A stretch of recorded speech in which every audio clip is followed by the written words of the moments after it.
Hi there, it's B Moore with Just a Bunch of Nerds. I'm here to do another board game how to play video here. The game I have in front of me is from Gale Force 9. It just recently came out in 2015 and it is Homeland the game. A game of espionage, deception, and paranoia. We'll just go over some of the stuff here that comes with the game. Alright, so what we have in front of us now is the board. As you can see, it's a fairly large board. Let's go over the few parts of it. On one side there is a spot for the terrorist track tokens.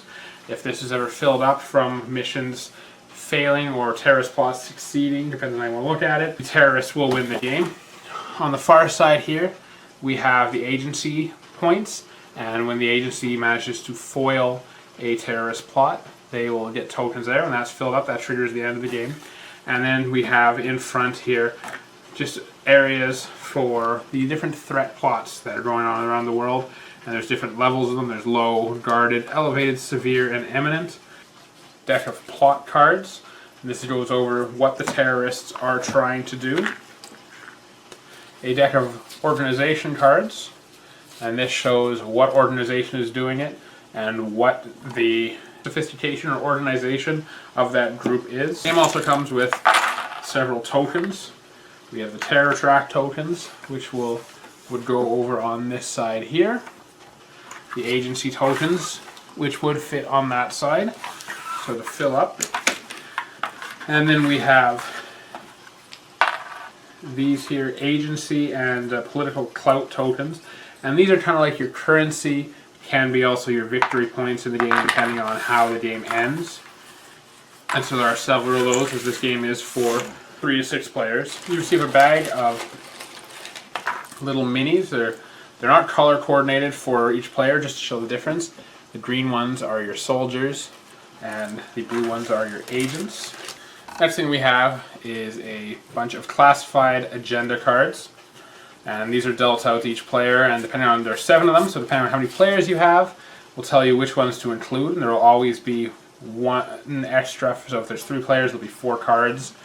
And so one person is the terrorist, potentially 2 people, potentially one person is the terrorist, potentially 2 people are political opportunists, and there are potentially 4 loyal agent cards. So the terrorist wants the terror plot to fill up. It's someone who works for the agency but they've been turned. Loyal agent wants the exact opposite. They want the other track to be filled up and the terror plots to be stopped. The political opportunist doesn't want the terrorist track to fill up, but there is some benefit to them for a few terrorist plots to get through, for them to get their political clout. And that would be how they score their victory points to win the game. So we're going to go over the steps of the game here. The game is broken down into 2 phases, and that is the terrorist turn and the player turn. And they actually give you 2-sided cards that show you the different steps. Oh, there goes my terrorist card. But it shows you the different steps you can take and have to take during the game. And so what we're going to do is start off with how the first round would go. Now normally in the terrorist turn you would start off with a couple steps that you can't do because there's nothing on the board. So we'll go to the third step, reveal new threats. And so for each player in the game, 1 threat is revealed. So to reveal a threat, we would start off with 1 plot card. And from the back of it, all you can see is the impact of the plot. So this one has an impact number of 3. We would follow that up by drawing an organization card. And the organization shows the name, the sophistication, which is how organized they are, the advantage, so what happens when you win, and then what level of threat they start at. So this one starts at imminent, and you would simply place your impact card and your threat card like so. So we can't see exactly what the plot is, and the plot will have a level of complexity, and we'll figure that out after. The next thing you do is there's a deck of intel cards, and we take one of those cards randomly and put them on top of this. And what the cards do is they have most of them have a different number, and either are in red or in blue, and that shows how the effectiveness and on what side is helping. So full background check, 1, and it gives you 1 towards the agency in trying to defuse a terrorist plot. Whereas media attention here, if that was played, it's 1 towards the terrorist succeeding. And so these here would be, there'd be 1 placed on top of the deck for each new threat. So this one is imminent. We'll do another one here. So plot 2, and this is a guarded. So this would go here. And we're just going off of this being a 3-player game. And then finally, threat low, and militant separatists, and an impact of 2. So this here is the first player marker. And it just determines who is going first for that round. And the way that would be determined is every player has a different color card. These are case lead cards. And they have a few uses in the game, but one of them is that every person would have a color, and so 1 from each color would be taken into a pile. And there we go. And so these would be shuffled up. And so the first turn, the player who is black would go first. And then the player who is gray or white, and then gold. So each round of the game, it randomizes who is the first player in the game. And that is one of the uses of these case lead cards. So that would get passed around. Of course, you would just determine who gets the first player button on the first turn by turning one over. Then you would analyze imminent threats. And so this one here is an imminent, and that means that it's going to be dealt with right away. Of course, we'd wait till the next turn, because this wouldn't happen until the start of a following turn. And once that's been dealt with, we would then advance threats. So you'd simply move each one up 1 step. So this one would go from guarded to elevated, this one would go from low to guarded, and then finally we would reveal in a 3-player game 3 new threats that would go on the game. So in a 6-person game you could potentially draw 6 low threats and fill up the entire bottom of the board. Then you would go on to the player's turn. And so a couple steps you would have to take on your turn. First thing is you will be given 3 intel cards. So you have 3 cards in your hand to start, and everyone will have 3. There are certain cards that will change that effect, but for the most part you have just the 3. And you also have an assortment of your case lead cards in front of you. And so the first thing you have to do on your turn is on one of the unclaimed cases, so as you see these 3 here do not have a case lead card on them, I would have to play my card to show that I'm going to take lead of this case. So of the 2 cards that you have to play, the first one has to be played on someone else's case. Now there's a first turn exception because I'm the only person with a claimed case. I do not have to play it on someone else's case.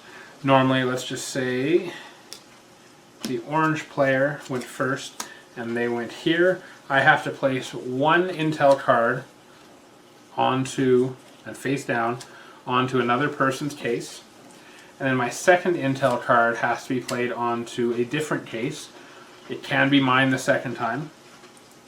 So I put that there. And so no matter what you do, you have to play 1 on somebody else's, and then you can play, if there was a 3rd player here, that was the green player, have this one, I could then play my second card under there. I do not have to actually help my own case. Perhaps for whatever reason I feel it's good enough, or I'm trying to make it fail. Whatever reason, maybe this one is imminent, so I want to get a card under there right away.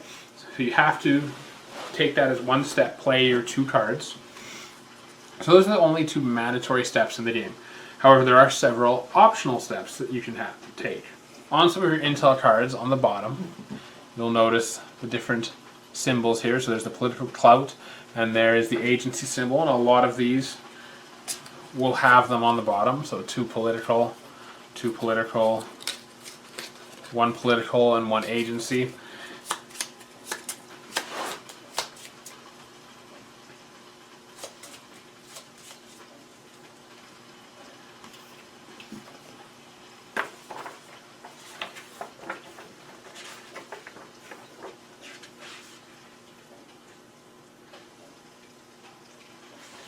So once per turn, you are able to discard one of the cards from your hand.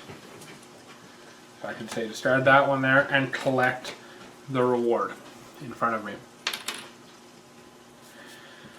You have to do it face up so people could be paying attention. If suddenly I was always discarding blue cards, people might assume that maybe I'm trying to help the terrorist side and get rid of my good blue cards and not getting rid of any red ones. But you can do that once per turn. And remember, these are what get you victory points at the end of the game. The next thing you can do is you can recruit an asset or take a soldier or agent. So you start the game, each player gets one agent and one soldier token. And so you can take one soldier or one agent for free on your turn. And we'll go over the importance of those right now. As to the other optional actions you can take are deploy soldiers and insert agents. So what deploying an agent, or inserting an agent, what inserting an agent is you place it onto a case, and you are able, if you have multiple agents, to place as many as you want on one turn to one case. And what this allows you to do is you're allowed to then take a look secretly at the plot. You're not allowed to show anybody, but you can take a look to see what the plot is. And the other advantage of having an agent is every agent is worth 1 towards the agency side when it comes to resolving the threat. And we'll get into resolving the threat in a bit. The other option you have is you can deploy soldiers to a location. And again, you may deploy any number of soldiers on your turn, but they must all be deployed to the same threat location. With agents and soldiers, they can be located on an unclaimed threat. So you can place that there on your first turn. When you do play a soldier at a location, the first advantage they have is you now are able to look at the intel cards that have been placed there. So you shuffle them up just to randomize, so you don't know who had what, and then you could look and we'd see on here, okay, so we've got a 2 for the red and a 5 for the blue. The catch to that is you then have to add another face down intel card to the pile and place it back on the deck. So in your turn, I said you could recruit soldiers, you could recruit agents, you can also recruit assets. And assets are these cards here, and to recruit them you have to spend 3 of your tokens. So 3 clout, 3 agency rep, a mixture of each. You spend them and you get to draw 2 asset cards, and they'll have a few things on them: a name, a picture, they are characters from the show, a description of what they are, how many victory points they're worth at the end of the game for having these assets, and then an ability. So Betsy Kenny here, recruiting an asset costs 1 fewer token. And Eileen Morgan, burn during threat analysis to add 3 to the red or blue total of a threat. And what burn means is pretty much discard. If you're ever told you have to burn one of your assets, you will discard one of your cards. And there are other reasons you may have to burn. Sometimes you will get a fallout from failing a terror plot will ask you to burn an asset or discard a soldier. So you get to choose either of these. So she has more victory points. However, she will be burnt if you decide to use her. So you have to determine what you're going to do. So you would take one of these and you would place it face down. In this case, I chose to go with asset Aileen Morgan. So she would be played face down. Now, another optional action we have is we can activate and utilize our assets. So when they're face down, they're considered inactive. And so we can turn them face up to activate them, and then we can also choose to activate their ability. You can, if you choose to, acquire, activate, and utilize your asset in the same turn. There's no waiting a turn before you get to use them. Now in front of you now, I have the asset David Estes, and he has 2 different types of utilization. So his first one, when you recruit an agent, take an extra agent. He also has a drone strike ability. As you see, there's a picture of 2 soldiers on it, and that's just a reminder of what you need to run this. So what the drone strike allows you to do is you can activate their special ability and complete a drone strike on any one of the terrorist threats. And so what that would have you do is you would simply remove the entire threat right from the game. Now, to complete a drone strike, you need to have 2 soldiers on a location. They don't both have to be yours. So if I wanted to use his ability for drone strike, I have 2 soldiers on here. I would remove this from the game. And I wouldn't look at it, so we wouldn't know what was there, if it was easy or difficult. This spot would then be left open. Any agents or assets that are there, agents or soldiers that are there, that would be removed. And you would still get to keep your assets. So as a turn goes on, we'll just say this person became, there's 1 intel, they became case lead here, and the players put different intel into different cases. Everyone would go around, do their turn, and we would now move back to the terrorist phase. And so the first thing we would do is we would draw the next card to see who the new first player token would go to. So orange would take over that. Then we would analyze imminent threats. So since we have 1 threat here that is imminent, we would take the cards and lay them out on here. So the plot will lie here. So now it's telling us the Walden assassination, and this has a global fallout. So this is a fallout that will affect everyone. If it's a normal fallout, it will only affect the case lead. And then we'll put the organization here. So the number to beat in this is 12. And if there were any agents, let's just say there are 3 agents left on this case. And finally we put the case lead card here to show whose case it is. And now we would reveal the cards that are on there. So this card had a 2, a 2, and a 2 on the terrorist side, and a 5 on the agency side. So 3 plus 9 plus 6 is 18, and 5 plus the 3 agents is 8, so this would be lost. So in this case, if it was beaten, we would add the impact number, so this has an impact of 3. We'd add that many tokens to the terrorist track. And all players would gain political clout tokens equal to the impact as well. This is why the political opportunist doesn't mind a few of these missions failing, because it does give them an opportunity to get more political clout, which is worth 1 victory point to them at the end of the game.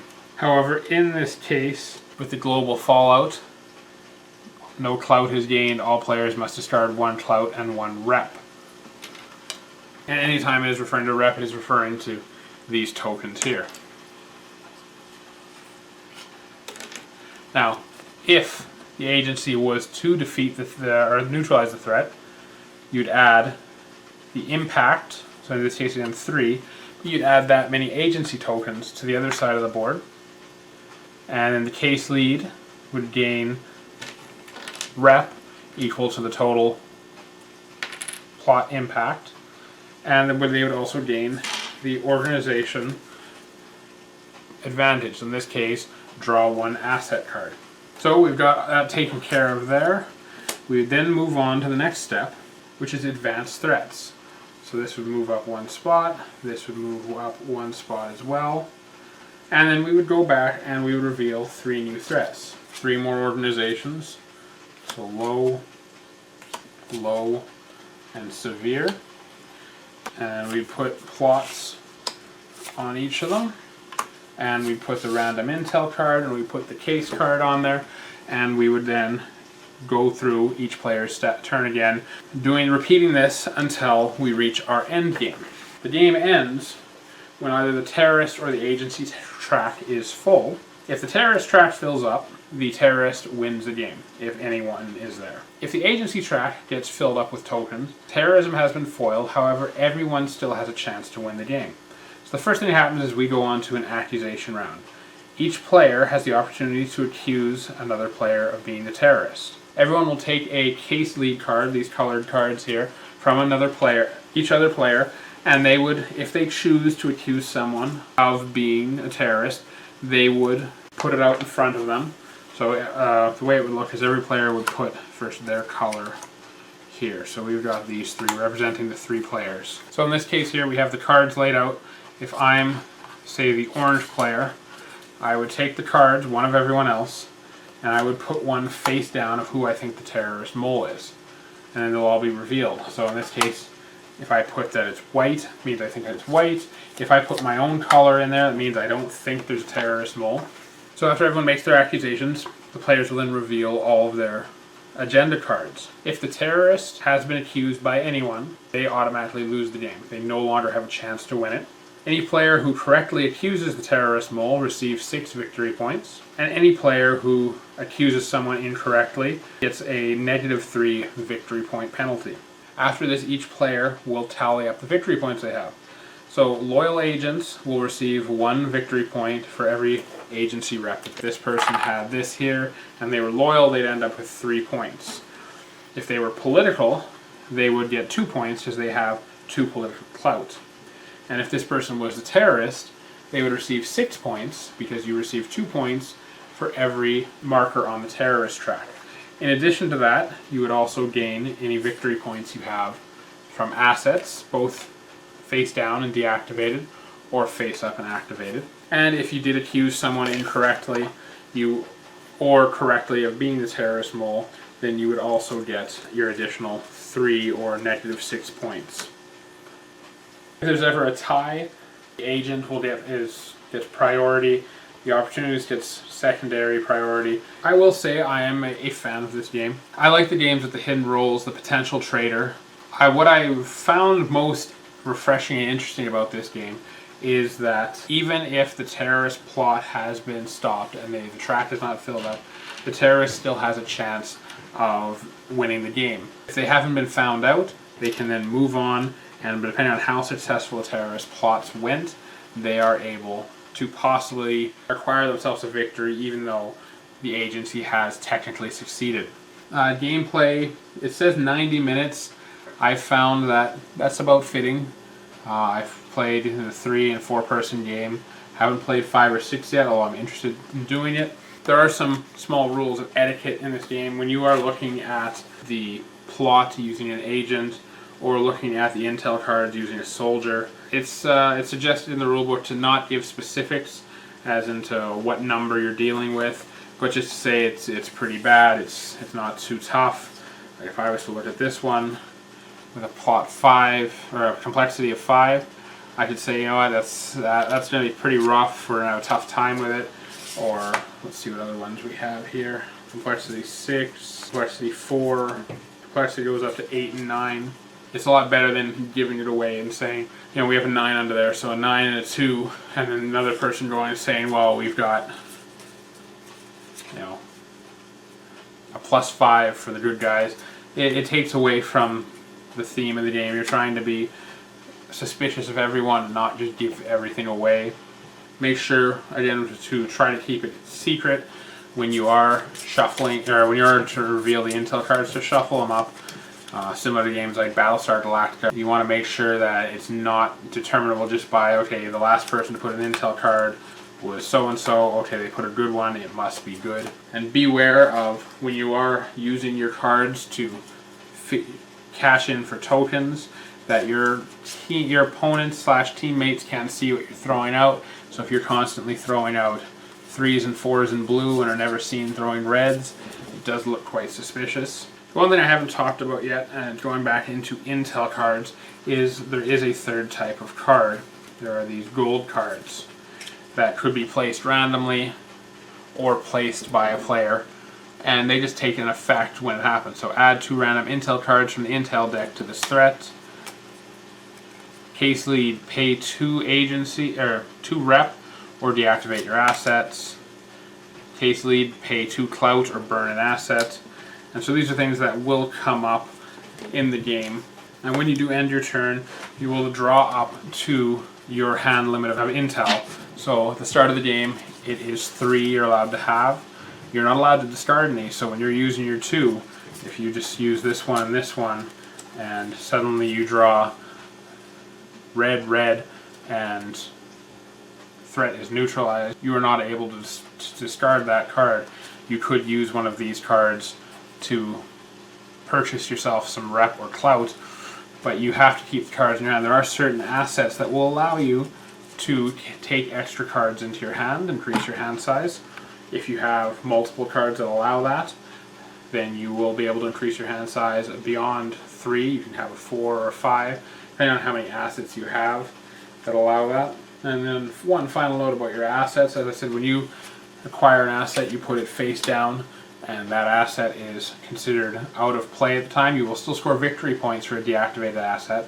However, once you activate it, you can use its ability, but it is possible to be taken or be a burnt asset that you have to get rid of. So they are protected when they are deactivated. There are certain things such as a fallout that will be exposure, which causes you to turn up all your face down assets, and you'd actually take your 3 intel cards and you play them in front of you. And I think I've mentioned this before. And so until you use that card, so it's like, okay, I have to use this one. When you draw new cards, you will get to keep them hidden, but these cards will still remain face up in play until you use them, so you have to be careful of that happening to you. I want to thank you for taking the time to watch this video on how to play Homeland. Like I said, I bought this game strictly on good faith of Gale Force 9 putting out a top quality product again, and they have hit the mark once again. I definitely recommend this for anyone who's looking for something a little different but still enjoys the potential hidden trader style of game. So thanks for watching this video. Don't forget to follow us on Twitter and to link, subscribe, and comment on this. We are a new channel and we are definitely looking for any support we can get to try to grow it. Any questions, concerns, or comments will definitely help us in our attempts for growth. This is Be More, and I am with Just a Bunch of Nerds, and I am signing off.